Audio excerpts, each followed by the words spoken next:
inisiatif atau sebuah inspirasi bahwa saya akan tetap berkomunikasi dengan baik dengan berkomunikasi sebatas tahu diri. Itu diawali dengan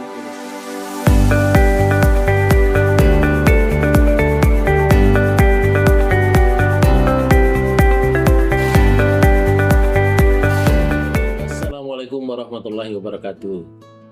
Para pemirsa sekalian dimanapun berada, tentu saya berterima kasih atas segala atensinya yang tentunya kerap menonton channel YouTube kita ini, selalu mau mengamati channel ini, dan selalu mencari-cari ya tentang channel kita ini.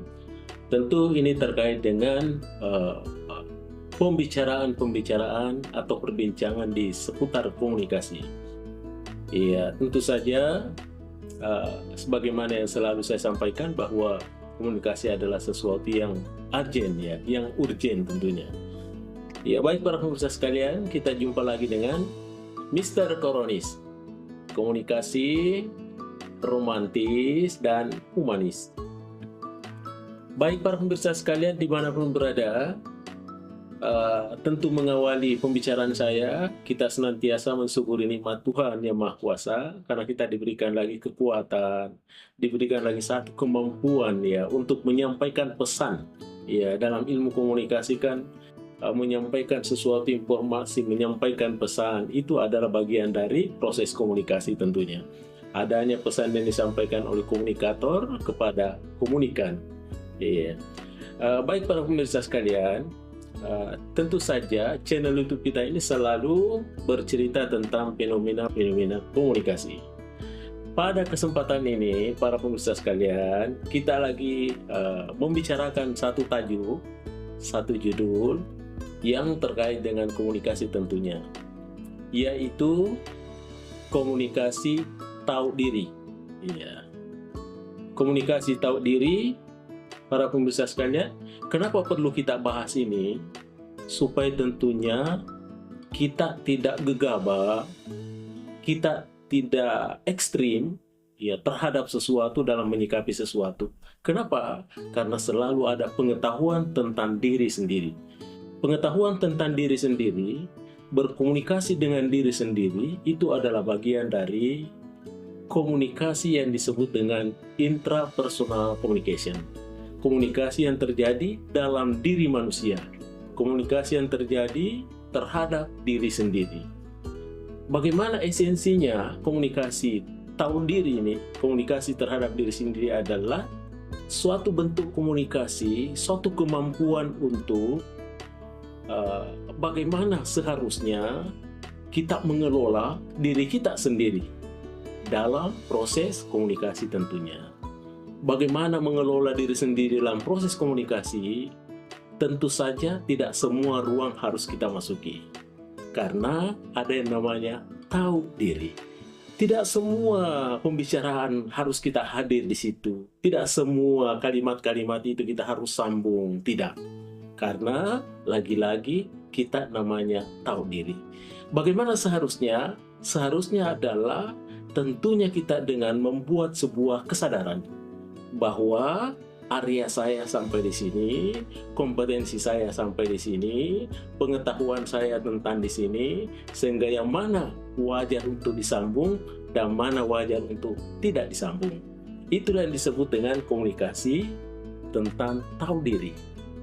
Oleh karena itu, para pemirsa sekalian, pada kesempatan ini saya ingin mengetengahkan 5 karakteristik, 5 unsur, 5 ciri khas bagaimana tentang komunikasi tahu diri, yang biasa disebut, yang saya singkat menjadi 5 hurufnya, yaitu ISAL.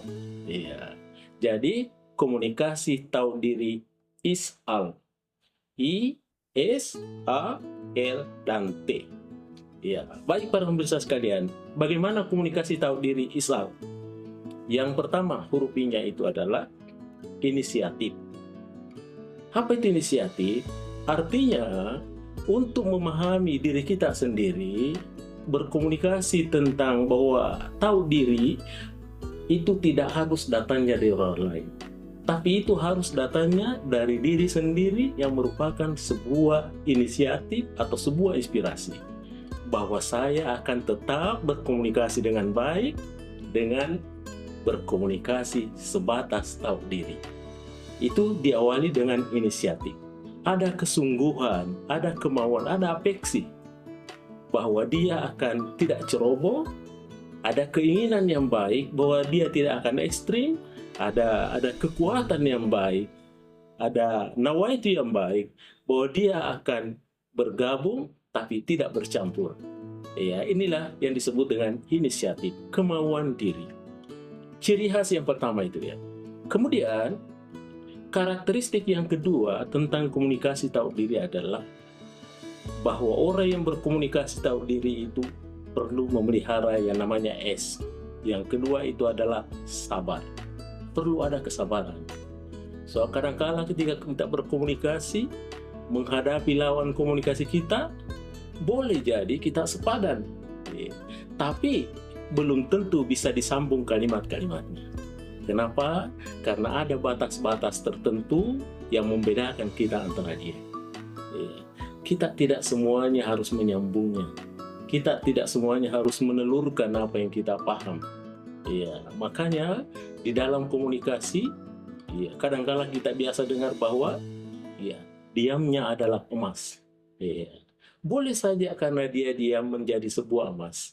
Tapi dalam konteks tertentu, ada sepantasnya kita harus menyambungnya dan tidak boleh diam. So, kalau diam, kita bisa menjadi nas, celaka. Contoh, pada saat kita dalam posisi lapar atau posisi haus, kita tidak boleh diam. Kita tidak boleh diam karena nanti diamnya bukan diam emas, tapi diamnya adalah diam nas, diam celaka. Kenapa? Karena dia kelaparan, dia kekurangan minum, di tengah sibuk-sibuknya temannya menyiapkan makanan dan minuman. Tapi dia tidak berkomunikasi, tidak menyampaikan itu bahwa saya haus, saya lapar. Itu akibatnya. Tanggung risiko, ada konsekuensi. Itu yang kedua, bahwa komunikasi tahu diri itu dia tetap memelihara kesabaran. Karena ada hal-hal tertentu yang sepantasnya dia ngomong, tapi dia masih menahan dirinya. Karena dia memahami bahwa tidak sewajarnya saya sambung. Karena bukan kompetensi saya, bukan keahlian saya. Biarkan dia ngomong dia, karena dia adalah ahlinya. Itu yang kedua, kesabaran. Kemudian yang ketiga, apa yang menandai tentang komunikasi tahu diri ini? Yang ketiga adalah huruf A, yaitu adaptasi. Orang yang berkomunikasi, yang memahami tentang dirinya sendiri, mengetahui dirinya adalah tentu punya kesiapan adaptasi, adaptable. Dia harus beradaptasi dengan situasi dan kondisi. Bagaimanapun juga dalam pergaulannya, dalam interaksinya, kadangkala ada hal yang lebih mungkin dia lebih memahaminya, tapi tidak sepantasnya dia utarakan pada saat itu. Karena di dalam berkomunikasi itu tidak sekadar melihat apa kontennya, isinya, pesannya, tetapi juga harus memperhatikan konteksnya. Apakah wajar di tempat itu dia lakukan atau tidak? Kalau tidak sepantasnya dia utarakan, maka itulah namanya komunikasi tahu diri, memahami dirinya sendiri. Itu yang ketiga. Jadi perlu adaptasi dengan baik, merawat yang namanya adaptasi. Yang keempat, para pemirsa sekalian, bagaimana karakteristik komunikasi tentang tahu diri itu? Yang keempat adalah huruf L. Apa itu L? L itu artinya loyalitas. Bagaimana loyalitas, apa yang diperlukan dalam komunikasi ada diri sendiri? Komunikasi tahu diri adalah loyalitas untuk mendengarkan lebih banyak. Boleh jadi kita dianugerahi 2 pendengaran karena kita diharapkan untuk lebih banyak mendengar. Kenapa cuma 1 mulut? Karena boleh jadi kita ini diberi kesempatan tidak boleh terlalu banyak bicara, tapi lebih bagus lebih banyak mendengar. Tapi ada hal-hal tertentu kita bisa bicara, dan ada hal-hal tertentu tidak sepantasnya kita bicara. Itulah yang namanya lagi-lagi tahu diri, komunikasi tahu diri. Jadi perlu loyalitas, perlu kesungguhan, untuk menyimak lebih banyak, mendengarkan lebih banyak, supaya lebih banyak dia pahami, dan tentunya lebih banyak referensinya, kemudian dia timbang-timbang, kemudian dia bisa menyambungnya. Lagi-lagi, tahu diri, is'al. Ya. Yang terakhir kali para pemirsa kalian, is'al berakhir dengan T. Apa itu T? Ya, di situ ada tangguh. Ya. Bagaimana itu komunikasi tahu diri? Kenapa mesti ada tangguh? Ya, di sini diperlukan satu ketangguhan untuk mengelola konflik. Iya, seorang yang banyak tahu diri itu pasti tidak semudah itu. Dia harus mengelola konflik. Bayangkan saja kalau satu pembicaraan dia sudah pahami lebih dulu dibanding dengan orang yang bicara. Tapi lagi-lagi dia tetap perhatikan konten dan dia tetap lihat konteks. Wajarkah dia sambung atau tidak? Kalau memang narasumbernya seperti itu, dia tetap menjadi pendengar dengan baik. Maka disinilah terjadi ada kontradiksi, ada konflik yang terjadi. Konflik pemikiran boleh jadi konflik ide. Nah, tidak seharusnya harus berkonflik secara ide, tapi seharusnya berdamai dengan ide. Ingat, lebih baik kita hadir di sana dengan membawa satu pemecahan masalah dibanding dengan kita hadir dengan membawa sebuah masalah. Itu kesannya jauh lebih kurang bagus. Ketika kita hadir selalu membawa masalah. Hadir selalu ada masalah di bawah. Itu yang harus dirubah, bahwa selayaknya, seharusnya, sepantasnya kita hadir di mana saja dan selalu membawa pemecahan masalah, bukan selalu membawa masalah. Kalau ini yang kita tekuni, maka pasti orang mencari kita. Dimanapun dan kapanpun, pasti image-nya orang ketika kita tidak hadir, pasti dirindukan di sana. Karena yang dia ingat itu bahwa ketika sosok itu hadir, pasti dia membawa oleh-oleh yang namanya solusi, pemecahan masalah. Bukan dia menyebarkan masalah. Baik para pemirsa sekalian, makanya yang terakhir itu T adalah tangguh, maka kesangguhan, ketangguhan untuk mengelola konflik. Baik para pemirsa sekalian dimanapun berada, kira-kira inilah yang sempat saya utarakan terkait dengan komunikasi tahu diri is'al.